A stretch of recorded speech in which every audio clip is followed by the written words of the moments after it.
تین چیزیں انسان کو ذلیل کر دیتی ہیں، تین چیزیں انسان کو رسوا کر دیتی ہیں۔ میرے کریم نبی نے فرمایا، اللہ کے رسول نے فرمایا، نواسہ رسول حضرت امام جعفر صادق رضی اللہ تعالی عنہ نے سنایا۔ حضرت امام جعفر صادق رضی اللہ تعالی عنہ فرماتے ہیں، فرمایا تین چیزیں انسان کو ذلیل کر دیتی ہیں، تین چیزیں انسان کو رسوا کر دیتی ہیں۔ پوچھا گیا حضرت ایسی خطرناک تین چیزیں، گندی چیزیں کون کون سی ہیں؟ جوانوں خدارہ دل کے کانوں سے سنیے گا۔ حضرت امام جعفر صادق رضی اللہ تعالی عنہ نے فرمایا تین چیزیں انسان کو ذلیل کر دیتی ہیں۔ پہلی چیز، عورت کی صحبت میں زیادہ دیر تک بیٹھنا۔ عورت کی صحبت میں زیادہ دیر تک بیٹھنے والا شخص دنیا و آخرت میں ذلیل ہو جاتا ہے، رسوا ہو جاتا ہے، کیونکہ عورت کی صحبت میں زیادہ دیر تک بیٹھے رہنے سے نفسانی خواہشات پیدا ہوتی، نفسانی خواہشات ابھرتی ہیں، اور جب انسان کے دل میں نفسانی خواہشات پیدا ہو جاتی ہیں، نفسانی خواہشات ابھر آتی ہیں، پھر انسان اپنے ہاتھوں سے ہی اپنی تباہی اور بربادی لکھ دیتا ہے۔ مجھے حضرت سیدنا عمر فاروق رضی اللہ تعالی عنہ کے دور کا ایک چھوٹا سا واقعہ یاد آ گیا۔ جوانوں دل کے کانوں سے سنیے گا۔ حضرت عمر فاروق رضی اللہ تعالی عنہ کا دور مبارک تھا۔ آپ کہیں جا رہے تھے، جاتے جاتے راستے پر آپ نے دیکھا ایک لاش پڑی ہوئی، مردہ لاش پڑی ہوئی۔ آپ نے دیکھا کس نے اس کو مارا ہے، کس نے قتل کیا ہے؟ اجنبی لاش پڑی ہوئی ہے، پتہ نہیں کون پڑا ہے، مرا پڑا ہے۔ حضرت عمر فاروق رضی اللہ تعالی عنہ نے گرد و نواح اپنے کارندے چھوڑ دیے، ابھی اور اسی وقت قاتل کا پتہ کرو، قاتل کو لے کر آؤ، کس نے اس کو مارا ہے؟ معلوم نہیں کس نے اس کو مارا ہے۔ پورا دن کارندے اس کے قاتل کو ڈھونڈتے رہے، سپاہی اس لاش کے قاتل کو ڈھونڈتے رہے، بھرپور کوشش کی، کافی کوشش کرنے کے بعد بھی قاتل نہ ملا۔ حضرت عمر فاروق رضی اللہ تعالی عنہ اس کو دفنا کر گھر کو چلے گئے۔ 9 ماہ بعد حضرت عمر فاروق رضی اللہ تعالی عنہ کا اسی راستے سے گزر ہوا، این اسی جگہ پر جہاں 9 ماہ پہلے ایک لاش پڑی ہوئی تھی، اب اسی جگہ پر ایک زندہ بچہ پڑا ہوا ہے۔ حضرت عمر فاروق رضی اللہ تعالی عنہ نے دیکھا، دیکھ کر حیران رہ گئے کہ یار 9 مہینے پہلے اسی راستے سے گزرا تھا، ایک لاش پڑی ہوئی تھی، اب 9 مہینے بعد جو اس راستے پر گزرا ہوں، این اسی جگہ پر ایک زندہ بچہ پڑا ہوا ہے جہاں پر لاش پڑی ہوئی تھی۔ حضرت عمر فاروق رضی اللہ تعالی عنہ نے بچے کو دیکھا، زندہ بچے کو دیکھا، بسم اللہ پڑھتے ہوئے بچے کو اٹھایا۔ اٹھاتے ہی آپ نے غلاموں کو کہا، غلاموں 9 مہینے پہلے والی جو لاش تھی ایسے سمجھو اس کا قاتل مل گیا ہے، انشاءاللہ اب اس لاش کا قاتل ہمیں مل جائے گا۔ حضرت عمر فاروق رضی اللہ تعالی عنہ نے کیا کیا، اس بچے کو ایک عورت کو دیا، کہا تو نے اس بچے کی حفاظت کرنی ہے، تو نے اس بچے کی دیکھ بھال کرنی ہے، اس بچے کو کھلانا ہے، اس بچے کو دودھ پلانا ہے، اس کو تو نے بڑا کرنا ہے، اور میں تیرے ذمہ ایک کام لگا رہا ہوں۔ وہ کام یہ ہے، کام بڑا اہم ہے، وہ کام یہ ہے کہ کوئی بھی عورت اگر اس بچے کو آ کر اپنی چھاتی پہ لگائے، کوئی بھی عورت اس بچے کو آ کر پیار دے، اس بچے سے محبت کرے، اس بچے کو اپنی چھاتی پہ لگائے، تو تو نے کیا کرنا ہے، اس عورت کے گھر کا سارا بایو ڈیٹا تو نے مجھے دینا ہے۔ اس عورت کے گھر کا اتا پتہ پوچھ کر، اس کا نام پوچھ کر تو نے فوراً عمر کو اطلاع دینی۔ جو عورت بھی اس بچے کو چھاتی پہ لگے، جو عورت بھی اس بچے کو پیار کرے، محبت کرے، اس عورت کا اتا پتہ پوچھنا ہے، فوراً ہی عمر کو اطلاع دینی، فوراً ہی تو نے مجھے اطلاع دینی۔ حضرت عمر فاروق رضی اللہ تعالی عنہ نے اس نگران عورت کے لیے، بچے کی حفاظت کرنے والی عورت کے لیے وظیفہ مقرر کر دیا۔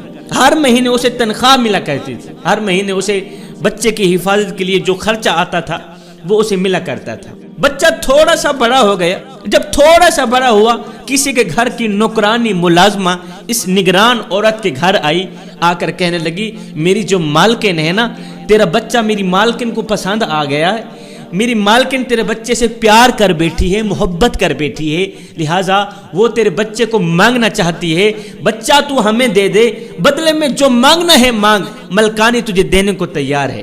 اب یہ تو موقع کی تاک میں تھی، اس نے فوراً حامی بھر لی، میں بچہ دینے کو تیار ہوں۔ ساری جان پہچان کرنے کے بعد، تحقیق کرنے کے بعد، نام پوچھنے کے بعد فوراً حضرت عمر فاروق رضی اللہ تعالیٰ عنہ کو اطلاع دی۔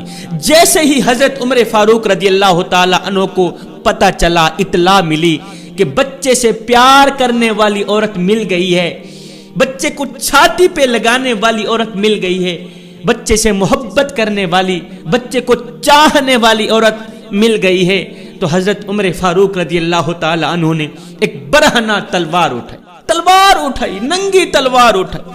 امیر المومنین حضرت عمر فاروق رضی اللہ تعالی عنہ نے تلوار اٹھائی، دوڑتے ہوئے اس عورت کے گھر کو جا رہے ہیں۔ جیسے ہی اس عورت کے گھر قدم رکھا تو دیکھتے ہیں وہ گھر تو ایک انصاری صحابی کے گھر ہے۔ انصاری صحابی نے جب حضرت عمر فاروق رضی اللہ تعالی عنہ کو غصے کی حالت میں دیکھا، آپ کے چہرے پر غضبناک آثار دیکھے، ڈر گیا، آج کیا ہو گیا ہے؟ ننگی تلوار ہاتھ میں ہے، امیر المومنین غصے میں ہے، غضب کے آثار چہرے پر نمودار ہیں، اور آئے بھی ہمارے گھر میں ہے۔ دوڑ کر آگے گیا، حضرت کیا ہو گیا؟ آقا کیا ہو گیا؟ فرمایا فلاں نام کی عورت سے میں نے ملنا، فلاں نام کی عورت سے میں نے بات کرنی ہے، اہم بات کرنی۔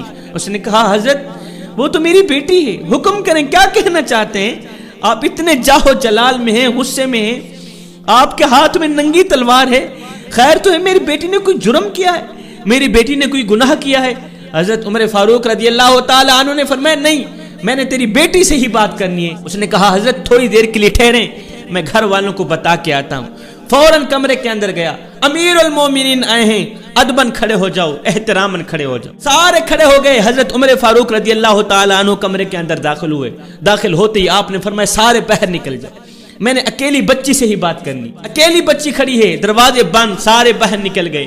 حضرت عمر فاروق رضی اللہ تعالی عنہ نے تلوار کی نوک اس لڑکی کی گردن پر رکھی، بازو پہ رکھی، فرمایا اب بتا، تیرے اندر جو کچھ چھپا ہوا ہے مجھے بتا دے، جو سچائی ہے مجھے بتا دے، آخر معاملہ کیا ہے، آخر وجہ کیا ہے، حقیقت مجھے بتا دے، نہیں تو ابھی اور اسی وقت تیرا سر تن سے جدا کر دوں گا۔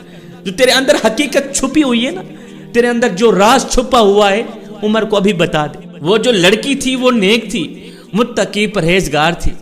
اس نے کہا آقا قربان جائیں آپ کے نام پر، آپ کی شان پر، اے میرے نبی کے قدموں پہ بیٹھنے والے عمر، یا امیر المومنین، ہم آپ کے در کے کمی ہیں، ہم آپ کے در کے نوکر ہیں، آپ کے ٹکڑوں پہ پلنے والے لوگ ہیں، ہم کون ہوتے ہیں آپ کے آگے سچائی بیان نہ کرنے والے؟ ہم میں ہمت ہی کیا ہے؟ آپ تلوار ہٹا دیں، جو میرے اندر چھپا ہوا ہے سب کچھ بتاتی ہوں۔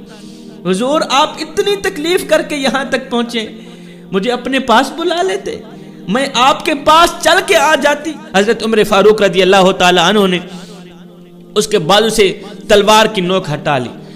اب اس نے حقیقت بیان کی، اس نے کہا حضور کافی عرصہ پہلے ایک بڑھیا عورت ہمارے گھر میں آیا کرتی تھی، روزانہ آیا کرتی تھی، آتی جاتی رہی، ہمارے گھر میں پکاتی تھی، ہمارے گھر میں کھاتی تھی، ایک ہی چولہے پہ پکتا تھا، اکٹھے بیٹھ کے کھاتے تھے۔ کافی عرصے سے وہ آتی جاتی رہی، وہ اپنے دل کے حال ہمیں سناتی تھی، ہم اپنے دل کے حال انہیں سناتے تھے، وہ ایسے بن گئی جیسے وہ ہمارے گھر کی افراد ہے۔ حضور ایک دن وہ بڑھیا کہیں لمبے سفر کو جا رہی تھی، اس نے مجھے کہا کہ میری ایک بیٹی ہے، کچھ دنوں کے لیے میں وہ آپ کے گھر چھوڑ کے جانا چاہتی ہوں، جب میں سفر سے واپس آؤں گی تو اپنی بیٹی کو لے جاؤں گی، میری جوان بیٹی ہے، خوبصورت بیٹی ہے۔ جب وہ بیٹی لے کر میرے گھر میں آئی تو وہ دکھنے میں تو بہت ہی زیادہ خوبصورت لڑکی تھی، مگر وہ لڑکی کے روپ میں لڑکا تھا، وہ دکھنے میں لڑکی لگتی تھی، کوئی بھی اسے دیکھتا، عورت بھی دیکھتی، عورت بھی یہی کہتی کہ یہ لڑکی ہے، دراصل وہ لڑکا تھا، مجھے بھی علم نہیں تھا، میں بھی یہی سمجھی کہ یہ لڑکی ہے۔ حضور ایک دن میرے گھر میں کوئی نہیں تھا، وہ لڑکی اور میں اکیلے تھے، اس لڑکے نے مجھے کوئی ایسی چیز کھلائی کہ میں غفلت کی نیند سو گئی۔ حضور رات کو کمرے کے اندر ہم دونوں اکیلے سوئے ہوئے تھے، اس کمینے نے مجھے اکیلا پایا اور اپنی ہوس پوری کرنے کی بھرپور کوشش کی۔ حضور جب میری آنکھ کھلی تو اس نے مجھ سے زیادتی کر ڈالی تھی، مجھ سے گناہ کر دیا تھا۔ جب میری آنکھ کھلی تو میرے سامنے میرے نزدیک ایک خنجر پڑا ہوا تھا۔ حضور میں نے خنجر اپنے دونوں ہاتھوں سے لیا، اس کے سینے پر مارا وہ کمینہ وہی مر گیا، مگر افسوس اس کا ناپاک نطفہ میرے اندر رہ گیا۔ حضور جب یہ کمینہ مر گیا میں نے اس کی لاش اٹھائی، فلاں راستے پر پھینک کے آ گئی۔ حضور 9 ماہ بعد اس کمینے کا جو نطفہ تھا وہ بچے کی صورت اختیار کر گیا۔ 9 ماہ بعد جب بچہ پیدا ہوا وہ بچہ بھی میں نے اٹھایا، اسی جگہ پر چھوڑ آئی، اسی جگہ پر رکھ آئی جہاں اس بچے کے باپ کی لاش میں نے رکھی تھی۔ حضرت عمر فاروق رضی اللہ تعالی عنہ نے جب اس کی سچائی سنی، جب اس کی حقیقت سنی، جب اس عورت نے، اس نیک عورت نے، نیک لڑکی نے اپنے دل کا حال حضرت عمر فاروق رضی اللہ تعالی عنہ کو بتایا تو حضرت عمر فاروق رضی اللہ تعالی عنہ نے فرمایا، بچی اللہ تجھ پہ راضی ہو، اللہ تم پہ راضی ہو، تو نے عمر کو حقیقت بتائی، تو نے حق بیان کیا، تو نے سچ بیان کیا۔ اگر وہ نوجوان، اگر وہ لڑکا لڑکیوں کی صحبت میں نہ بیٹھتا ہرگز یہ گناہ نہ کرتا۔ جو مدعے کی بات ہے، اگر وہ لڑکا لڑکیوں کی صحبت میں نہ بیٹھتا ہرگز یہ گناہ نہ کرتا۔ اس نے گناہ کیا ہے، وجہ صرف لڑکیوں کی صحبت ہے، عورتوں کی صحبت۔ حضرت سیدنا امام جعفر صادق رضی اللہ تعالی عنہ نے فرمایا 3 چیزیں انسان کو رسوا کر دیتی، 3 چیزیں انسان کو ذلیل کر دیتی۔ پہلی چیز، عورتوں کی صحبت میں زیادہ دیر تک بیٹھنا۔ عورتوں کی صحبت میں بیٹھنے والا شخص ذلیل ہو جاتا ہے، خوار ہو جاتا ہے۔ فرمایا دوسری چیز، امیروں کی صحبت میں بیٹھنے والا شخص، امیروں کی صحبت میں زیادہ دیر تک بیٹھنا یہ وہ عمل ہے جس سے انسان کو اپنی ہی نعمتیں حقیر لگتی ہیں۔ جب انسان کو حاصل کی گئی یہ نعمتیں حقیر لگتی ہیں تو پھر انسان شکر نہیں کر پاتا، ان نعمتوں کا شکر کرنا بھول جاتا ہے۔ تیسری چیز، جاہل کی صحبت میں بیٹھنا۔ یاد رکھنا، جاہل کے سوال کا جواب خاموشی ہے، خاموشی اختیار کرنا ہے۔ جو انسان کسی جاہل سے بحث کرتا ہے وہ اپنے آپ کو ذلیل کر بیٹھتا ہے، وہ اپنے آپ کو رسوا کر بیٹھتا ہے۔ اگر تم چاہتے ہو کہ دنیا و آخرت میں تم سرخرو رہو تو پھر خدا را ان 3 چیزوں سے بچے رہنا۔